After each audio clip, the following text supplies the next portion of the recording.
안녕하세요, 구독타임즈 구기성지입니다. 요즘 이 전기차 대세죠. 이 전기차 말고도 대세로 자리를 잡으려는 장르가 있습니다. 바로 크로스오버인데요. 토요타 크라운 그리고 쉐보레 트랙스 크로스오버 이런 차들도 이제 제가 말씀드렸던 크로스오버를 지향하고 있는데, 지금 제가 타고 있는 이 차도 크로스오버를 지향하면서 새로운 모습을 보여주려 하고 있습니다. 바로 푸조 408입니다.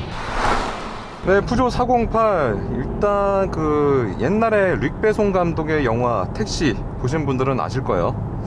거기에 이제 주인공 차로 나왔던 차가 406이었죠. 중형 세단입니다. 우리나라로 따지면 뭐 현대 소나타 정도 될 것 같아요. 이 차가 407로 진화를 했고 오랫동안 공백을 가져왔었는데, 오랜만에 지금 이렇게 408로 다시 진화를 한 모습을 볼 수가 있습니다. 특히 이제 스트란티스의 EMP2 V3 플랫폼을 탑재를 해서 낮고 넓은 그런 자세를 연출하고 있는데요. 그럼에도 불구하고 이 크로스오버 차체를 가짐으로써 이 공간 활용도를 더 극대화한 그런 분위기도 읽을 수가 있습니다.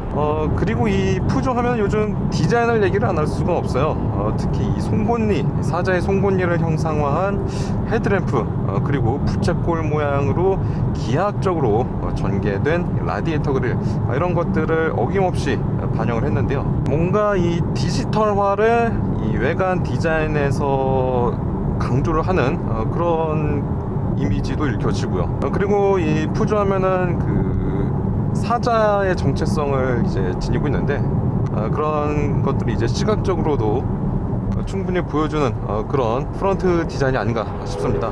사실 이 408 같은 경우는 사이드 뷰에 좀 많이 힘을 실어준 걸 볼 수가 있어요.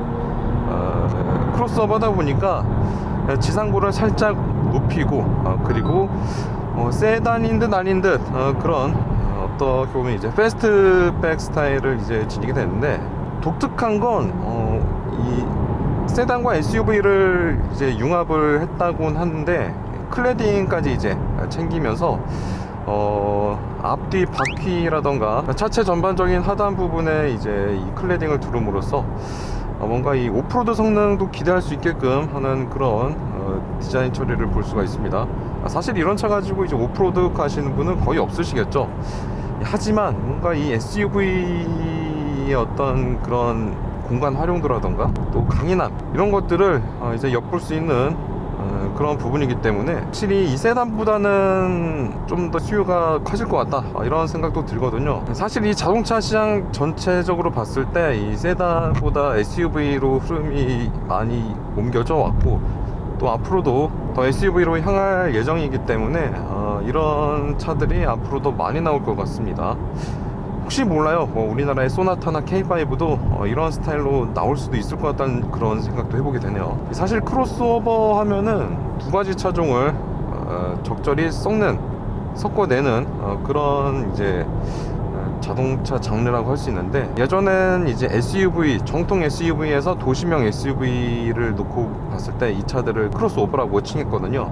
근데 요즘에는 세단과 SUV 이렇게 또 변하고 있어요. 그런 흐름을 이 408도 잘 보여주고 있습니다. 특히 리어뷰 같은 경우는 그 다른 뭐 프론트나 사이드에 비해서 보다 더 SUV스러운 요소가 강해요. 특히 이 범퍼 하단 쪽의 클래딩은 이 플라스틱 두께를 되게 두툼하게 쌓아서 SUV의 이탈각을 높일 수 있을 것 같은 그런 기대감을 만들고 있거든요. 게다가 푸조의 전매 특허인 사제의 발톱으로 핥힌 듯한 그런 테일램프도 반영을 하고 있어서 푸조의 정체성도 적절히 섞어낸 그런 모습을 볼 수가 있습니다. 또 한 가지 특이한 건 이 루프 쪽이에요. 사자의 귀를 닮은 듯한 이 양쪽으로 쫑긋하게 솟은 이런 디자인을 볼 수가 있는데, 스포일러 역할도 하고요. 또 한 가지 역할이 뭐냐면, 아무래도 쿠페형 실루엣을 갖추다 보니까 이 뒷좌석에 헤드룸이 모자랄 수가 있어요. 그 부분을 살짝 올릴 수 있는 그런 여유를 둔 겁니다. 어떻게 보면 참 영리한 처리법이에요. 네, 실내 같은 경우는 이 푸조만의 아이덴티티라고 할 수 있어요. 아이콕핏. 이게 뭐냐면 헤드업 디스플레이가 필요 없는 아주 깔끔한 간결한 디자인 결과물입니다. 스티어링 휠 크기를 줄이고요, 또 이 계기판을 살짝 끌어올림으로써 전방 시야에 방해될 게 하나도 없고 되게 이 스티어링 휠을 잡을 때도 작다 보니까 너무 편하고 재밌어요. 사실 이 조작감 자체가 상당히 재밌는 그런 모습을 볼 수가 있는데, 거기에다가 이 계기판도 디지털화 그리고 3D 그래픽을 구현을 해서 정말 첨단의 분위기가 물씬한 걸 볼 수가 있습니다. 이 계기판은 진짜 이 표시되는 패널을 한 두 겹으로 처리를 해서 이렇게 방향을 바꿔서 볼 때 레이어가 된 모습이 보여요. 각도에 따라서 이게 살짝 구도가 달라진다는 거죠. 앞에 숫자가 있고 뒤에 배경이 있고 이렇게 약간 교차되는 걸 볼 수가 있습니다. 제네시스 같은 차들도 3D 계기판을 요즘 쓰고 있는데, 그런 것들보다도 더 두드러지게 보이는 모습을 보니까 어떻게 보면 참 거의 원조격이라고 할 수 있는 그런 시스템 같습니다. 그리고 전체적으로도 이제 기하학적인 선들을 많이 썼고, 이 토글 스위치 같은 경우도 되게 조작감이 나쁘지 않아요. 그리고 지금 보면 되게 해상도가 꽤 높은 편이어서 보기에도 상당히 편하고 또 직관적입니다. 그리고 지금 안드로이드 오토를 쓰고 가고 있는데 반응도 나쁘진 않은 것 같아요. 이 아랫부분에 지금 6가지 요소들이 큼지막하게 써 있는데, 차라리 모니터 위에 걸 조금 더 키우고 이 아랫부분을 줄여도 되지 않았을까, 그런 생각도 들긴 하네요. 소재면에 있어서도 지금 이 상단 쪽은 우레탄을 썼고요. 가죽도 조금 쓴 모습을 볼 수가 있고, 아랫부분은 일단 플라스틱이 들어가긴 했습니다. 그런데 예전의 푸조에 비해서 상당히 고급스러운 느낌이 많이 강조가 되네요. 그리고 지금 보니까 이 실내 시그니처 색상이라고 해야 되나, 이 연두색이 많이 들어간 모습을 볼 수가 있는데, 미래적이면서 친환경적인 그런 느낌이 와요. 지금 이 실내 바느질 마감 같은 경우도 이 연두색을 쓰고 있는데 나쁘진 않네요, 생각보다. 또 무엇보다도 개인적으로 마음에 드는 부분은 바로 이 헤드라이닝입니다. 검정색이에요. 상당히 역동적이고, 물론 이 실내가 좁아 보일 수 있는 그런 부정적인 효과도 있겠지만, 전반적으로 역동적인 분위기가 짙어지면서 거의 스포츠카를 타는 것 같은 그런 느낌도 듭니다. 이 전반적인 공간 같은 경우는 일산 준중형 세단 정도 되는 것 같아요. 요즘 워낙 소나타나 K5 이런 차들 보면은 꽤 넓게 나온 편이어서 그것보다는 확실히 작고요. 그럼에도 불구하고 이 폭 전체는 꽤 넓어 보이긴 합니다. 적재 공간 같은 경우는 기본이 536리터예요. 그러니까 일반 소형 SUV보다는 한 100리터 정도가 크다는 거고요. 그리고 뒷좌석을 모두 접을 경우에는 1611리터까지 늘어납니다. 웬만한 SUV보단 낫다는 거예요. 이 부분이 또 이제 크로스오버의 장점일 수 있고요. 그리고 지금 차체가 그렇게 막 높은 편은 아니기 때문에 이 정도면 차박도 충분히 가능하지 않을까 싶습니다. 지금 시트 포지션 같은 경우는 확실히 지금 앉았을 때도 그렇고 다른 지나가는 차들과 비교를 했을 때도 보면은 세단보다는 조금 높고요. 그리고 SUV보다는 확실히 낮습니다. 차가 생긴 것만큼의 위치인 것 같아요. 지금 보면 그 A필러 두께가 어느 정도 느껴지는 것 같고요. 그리고 지금 사이드미러를 봤을 적에 푸조가 사이드미러가 그렇게 크진 않거든요, 전통적으로. 그러면서도 뭔가 이 나뭇잎 같이 생긴 그런 형태가 되게 재밌습니다. 네, 국내 수입되는 이 408의 엔진은 최고 출력 131마력, 최대 토크 23.5kgm를 발휘하는 1.2 퓨어테크 엔진입니다.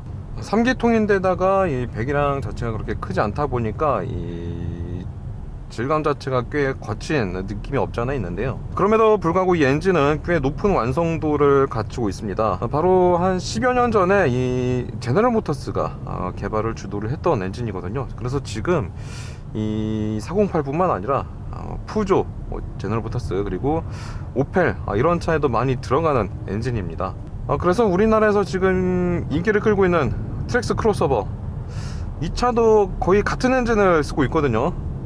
구조적으로는 거의 같은데 이제 브랜드마다 세팅 값이 조금씩 다른 그런 정도여서 같은 엔진이라고 보셔도 무방합니다. 일단 수치상으로 봤을 때는 2.0 내연기관 엔진을 탑재한 중형 세단 정도고요. 그리고 지금 8단 자동 변속기가 맞물려 있어요. 이 부분이 이제 트랙스 크로스오버와 가장 크게 다른 부분이기도 한데, 변속의 로직이라던가 이런 프로세스들을 보게 되면 동력 성능과 이 효율, 이 중간 어디쯤에서 약간 더 효율에 가까운 그런 세팅인 것 같아요. 승차감 같은 경우도 지금 보면은 완전히 단단한 건 아니고 어느 정도 이 노면의 질감을 필터링을 하면서 적절하게 제가 타본 푸조 중에 거의 제일 편안한 그런 세팅 같기도 하고요. 차급에 걸맞은 그런 세팅을 또 보여주는 것 같습니다. 사실 이 푸조 하면은 핸들링 이런 것들이 또 대표적인데 지금 시승 코스에서는 이 핸들링 부분을 많이 체크할 수 있는 구간이 없는 것 같아요. 연료 효율 같은 경우는 이제 12.9km/L가 복합이고 고속도로에서는 15까지 올라간다고 하네요. 가솔린이 이 정도면 상당히 높은 편입니다. 주행 모드 같은 경우는 에코, 노멀, 스포츠 이렇게 세 가지를 제공을 하는데요. 에코 모드는 확실히 이 가속 페달의 억제력이 센 편입니다. 그리고 지금 노멀을 건너뛰어서 스포츠로 바꿔봤는데 RPM을 더 많이 쓰는 건 다른 차량랑 똑같은 것 같고 가속 페달도 생각보다 그렇게 막 가볍진 않네요. 잠깐 엔진음을 감상을 해보도록 하겠습니다.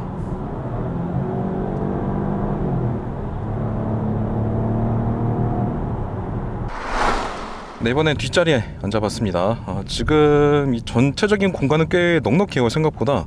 일단 이 다리 공간 주먹이 한 두세 개가 들어갈 정도의 여유가 있고요. 머리 공간도 지금 보시면 아시겠지만 한 5cm의 여유가 있습니다. 제가 키가 177cm인데 이 정도면은 한 180cm쯤의 장신도 충분히 앉을 수 있는 그런 공간이라고 할 수 있을 것 같고요. 그리고 지금 보시면